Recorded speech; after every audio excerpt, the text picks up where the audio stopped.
जब अपने प्रेम और समर्पण पर पूर्ण विश्वास हो तो कोई माया ही क्या, संसार रचने वाले, चलाने वाले और नष्ट करने वाले त्रिदेव भी उस विश्वास को खंडित नहीं कर सकते माता। सारे संसार को उसके सामने नतमस्तक होना ही पड़ता है। तुम अद्भुत हो सीता। तुम्हारे आचरण और तुम्हारे विचारों ने मुझे जीत लिया है। तुमने अपने लिए मेरे मन में एक विशेष स्थान बनाया है सीता। मैं तुम्हें कुछ देना चाहूंगी।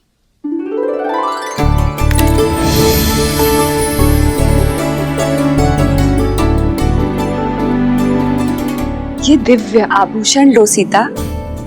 ये मैंने स्वयं देवताओं से प्राप्त किए हैं। नहीं माता, मैं कैसे? माता बोलकर माँ की दी हुई भेंट अस्वीकार कैसे कर सकती हो?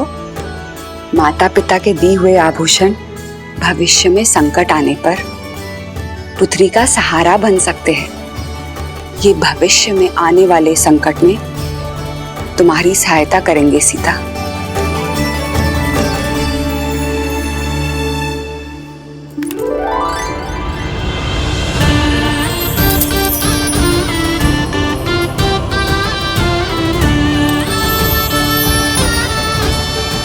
साक्षात देवी लक्ष्मी का अवतार लग रही हो।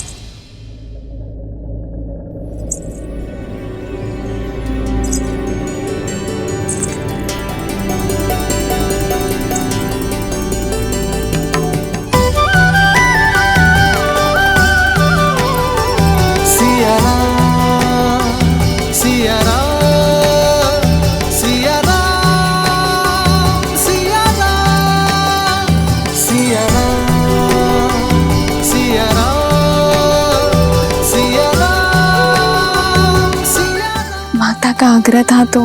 आग्रह नहीं, प्रेम। माता के घर से कहीं कोई पुत्री खाली हाथ जा सकती है? राम, पुत्री ने माता की आग्रह मानी। राम, अब तुम मेरी आग्रह मानो।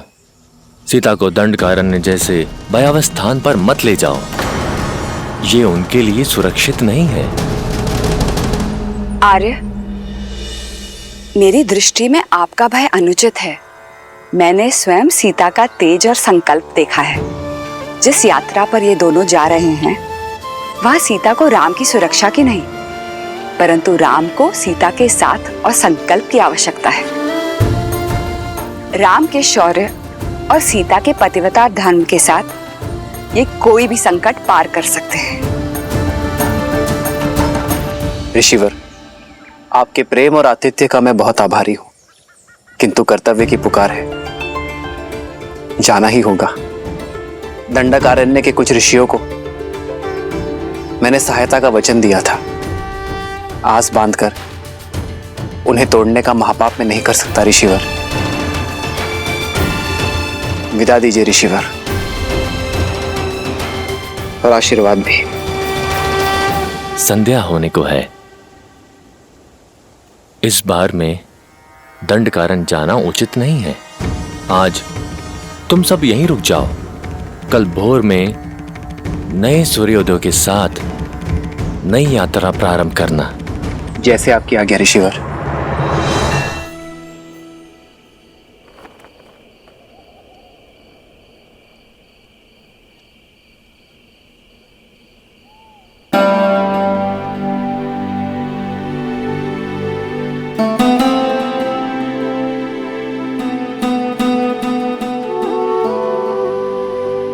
आज मेरी सीता कहीं खो गई थी। आपके सामने ही तो। मुझे तो साक्षात देवी लक्ष्मी दिखाई दे रही है। इतनी अद्भुत उपमा मत दीजिए आर्य। मैं केवल सीता हूँ, अपने वनवासी राम की साधारण पत्नी। तुम्हारी यही असाधारणता, तुम्हारा समर्पण तुम्हें असाधारण से परे बनाते हैं सीता। पवित्रता और सौंदर्य का संगम हो तुम। सच में तुम्हें पाना मेरा सौभाग्य है सीता।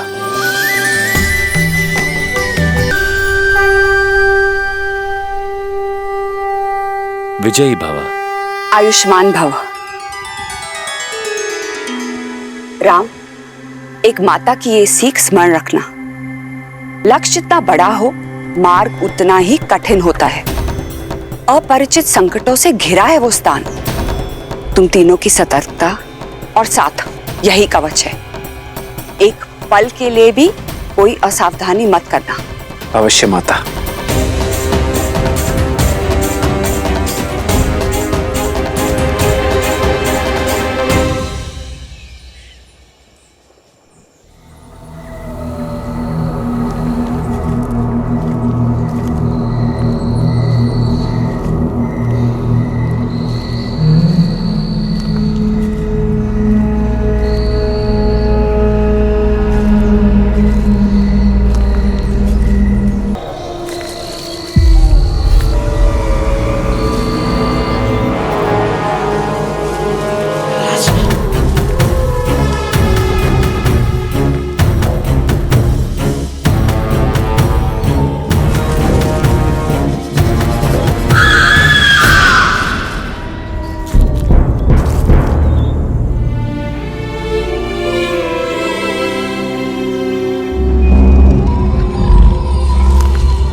सीते, भैया, ये कैसा मायावी बवंडर है?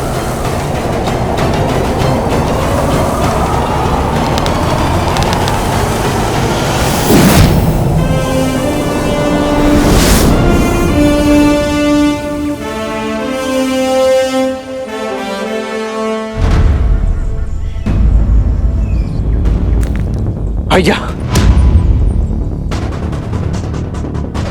वो देखिए।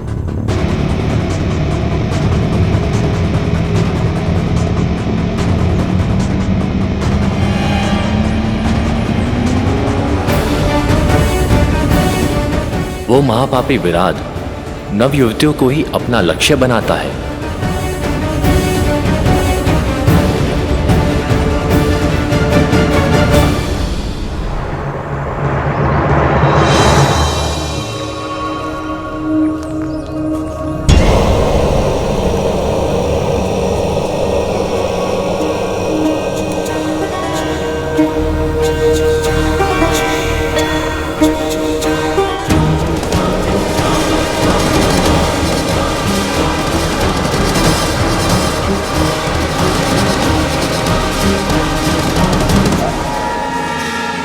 घर की सेना के अंग विराट के आतंक से संपूर्ण दंडकारण्य दूषित है।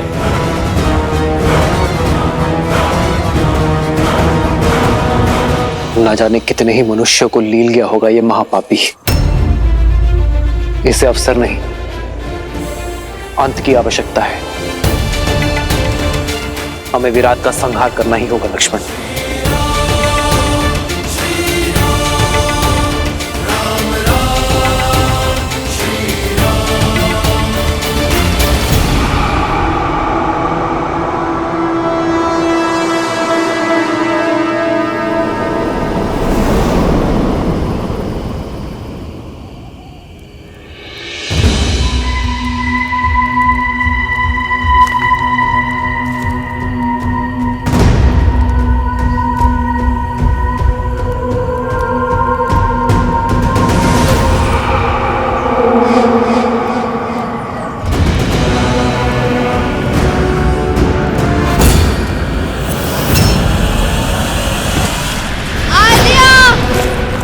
सीते, श्री राम, भैया लक्ष्मण रक्षा कीजिए।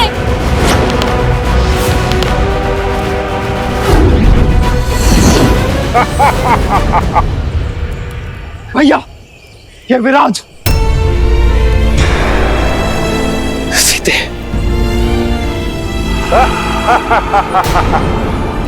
आद्या, भैया लक्ष्मण, रक्षा कीजिए।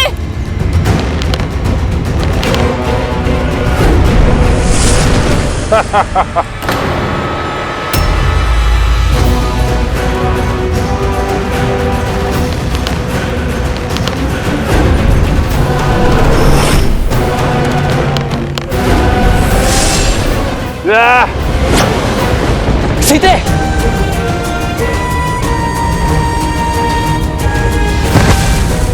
सीते, उठो सीते।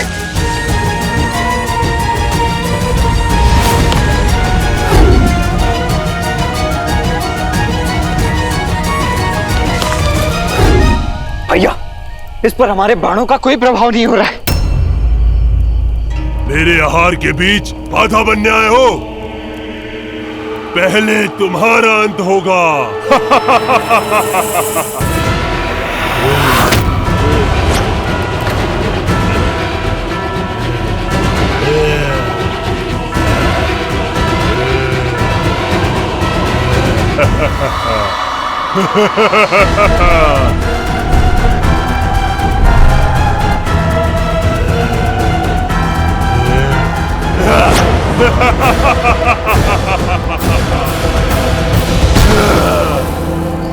बड़ा दुखदाई और कष्ट भरा अंत होगा तुम्हारा।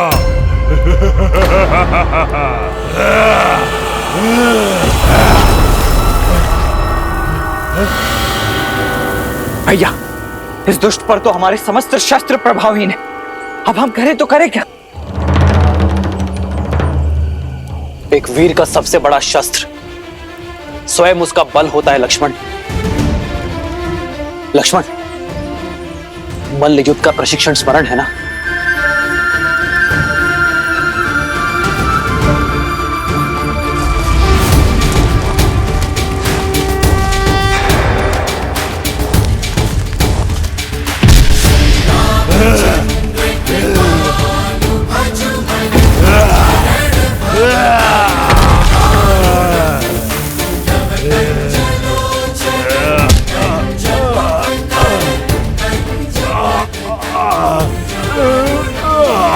मैं ऐसे नहीं मरूंगा। मुझे श्राप मिला है। मेरा मोक्ष ऐसे नहीं होगा। कोई लाभ नहीं है इस सब करने से।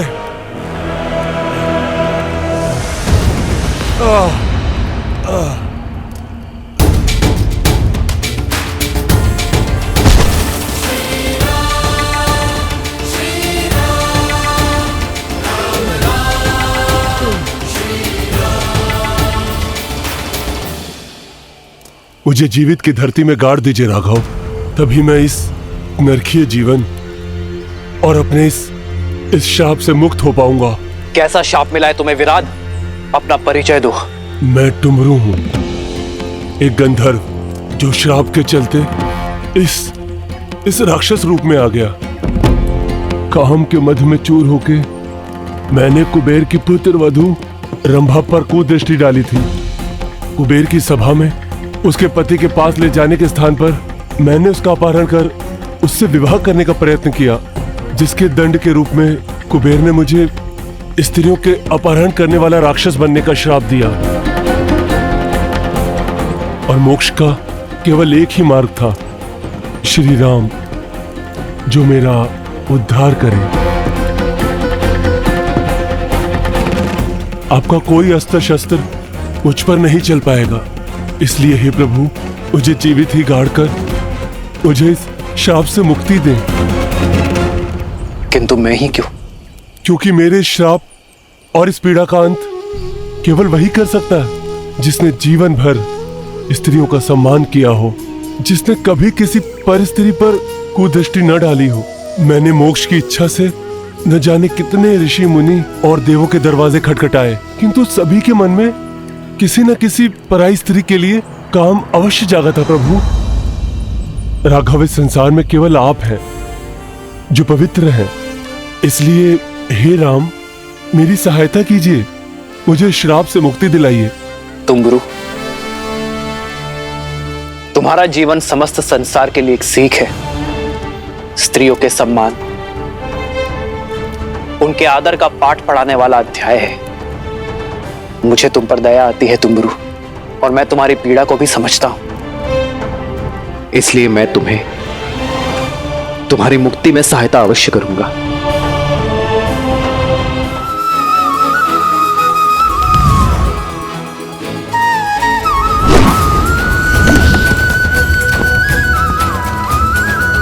आदर्श और मर्यादा की है ये कथा महापावनम, काटे मद श्री से मिलाने श्रीमद् रामायणम, श्रीमद् रामायणम, श्रीमद् रामायणम। अब धन्य है मर्यादा पुरुषोत्तम राम, आपने मुझे मुक्त कर दिया। मैं एक गंधर्व हूं, संगीत ही मेरा जीवन है और मेरा धर्म भी। अब मेरा संगीत सदा आपके ही गुणगान गाएगा। अब आप दक्षिण दिशा में पंचवटी की ओर प्रस्थान कीजिए, अगस्त ऋषि के आश्रम की ओर। दंडक में राक्षसों का आतंक है और राक्षसों का राजा है महाबली लंकेश रावण। रावण के अधर्म और उसके अत्याचारों की कोई सीमा नहीं है। इस दंडकारण्य में न जाने कितने मानव भक्षक छोड़ रखे हैं उसने। और इस राक्षसी सेना का प्रमुख है खर, जो रावण की छाया बनकर अपने भाई दूषण के साथ मिलकर अपने इस आतंक से धर्म और मर्यादा का गला घोट रहा है। अधर्म और पाप के इस जाल से बचने के लिए, धर्म और पुण्य की स्थापना के लिए प्रभु आपको ऋषि सरभंगा के मार्गदर्शन की आवश्यकता है। वही आपको ऋषि अगस्त तक पहुंचाएंगे।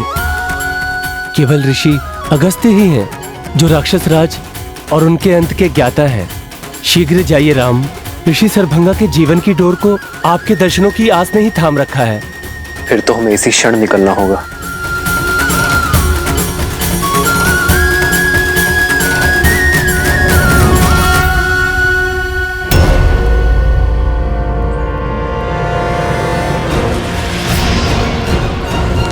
ठहरो लक्ष्मण। भैया, ये अवश्य ही राक्षसों का कोई गुप्तचर है। इससे पूर्व कि ये अपने साथियों को हमारी सूचना दे, मुझे इसका अंत कर देने दीजिए। लक्ष्मण, भागते हुए पर वार करना धर्म के विरुद्ध है लक्ष्मण। और फिर ये कैसे मान ली जाए कि वो गुप्तचर ही है? रघुकुल की मर्यादा और सम्मान उनके वंशजों के शौर्य में है लक्ष्मण, कुटिलता में नहीं। फिर तो हमें इसका पीछा करना चाहिए भैया। अब यही हमें खर तक ले जा सकता है। लक्ष्मण, हमारा उद्देश्य केवल खर का अंत नहीं, संपूर्ण राक्षस राज का अंत है। हमें ऋषि शरभंग के पास जाना चाहिए। उनका मार्गदर्शन हमारी प्रतीक्षा कर रहा है लक्ष्मण। जी भैया। स्वामी, श्री राम की कथा सुनने में बड़ा आनंद आता है, किंतु वनवास के कुछ ऐसे क्षण हैं जो मुझे आहत कर देते हैं। मैं समझता हूं देवी, परंतु वृक्ष की छाया के सुख का आभास तभी होता है जब व्यक्ति कड़ी धूप में अपने तन को बहुत देर तक जलाए। ये प्रसंग संसार के लिए इसलिए आवश्यक है क्योंकि ये संसार को ये शिक्षा देते हैं कि पीड़ा एक बहुत बड़े उद्देश्य की पूर्ति का साधन भी होती। बात आपकी उचित है, किंतु मोक्ष के बाद विराट ने जिन संकटों के बारे में कहा था वो क्या है? उद्देश्य जितना पावन होता है, मार्ग में कठिनाइयां भी उतनी अधिक आती हैं। और श्री राम का तो उद्देश्य ही संसार से बुराई का अंत करके भलाई का परचम लहराना, अधर्म का नाश कर धर्म की स्थापना करना। और अभी तो इस यात्रा का आरंभ हुआ है देवी। यूं समझ लीजिए देवी कि श्री राम दंडकारण्य के भीतर नहीं, संकट और समस्याओं के एक माया जाल के भीतर जा रहे हैं। विराट तो केवल एक श्राप के कारण दानव बना, परंतु ऐसे कई दुष्ट जिनका स्वभाव ही है पाप कर्म करना, जिन्हें ऋषियों, मुनियों और सज्जन व्यक्तियों को पीड़ा देने में आनंद आता है, उनका अंत भी तो श्री राम को ही करना है। भगवान विष्णु के अवतार के लिए भला क्या कठिन हो सकता है? वो चाहे तो क्षण भर में रावण के अभिमान और उसके पापों का अंत कर सकते हैं। देवी, यदि रावण की शक्तियां असीमित हैं, उसका सैन्य बल अतुलित है, तो सामने भी नारायण है जिनका तेज अलौकिक है, और उस तेज के सामने इस ब्रह्मांड में कोई टिक नहीं सकता। परंतु ये मत भूलिए कि इस समय राम के रूप में नारायण मनुष्य रूप में अवतरित हुए, और उन्हें जो भी करना होगा वो मनुष्य जीवन की सीमाओं में बंधकर ही करना होगा, मर्यादा में रहकर करना होगा, क्योंकि ये मर्यादा ही तो है जो श्री राम को इस धरती लोक का निवासी बनाती है, मनुष्य बनाती है। वो मनुष्य जिसे पीड़ा भी होगी, जिसे कठिनाइयों का सामना भी करना होगा, जिसके शत्रु भी बनेंगे,